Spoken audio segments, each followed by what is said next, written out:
জনসেবা। জনসেবা মানে মানুষের সেবা।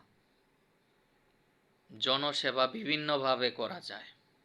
রাজনীতি করেও মানুষের সেবা করা যায়, রাজনীতি না করেও মানুষের সেবা করা যায়।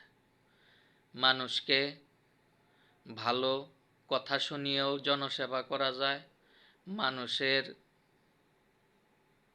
সাধারণ কাজ করেও জনসেবা করা যায়। জনসেবার কোনো সুনির্দিষ্ট কোনো পন্থা নাই।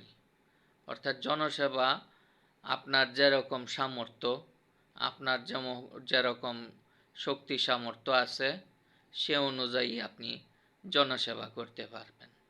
এর জন্য একেবারে সুনির্দিষ্টভাবে কোনো একটা কিছুতে ডেভেলপ হতে হবে অথবা কোনো একটা কিছুতে সর্বেসর্বা হতে হবে এরকম কোনো ব্যাপার না।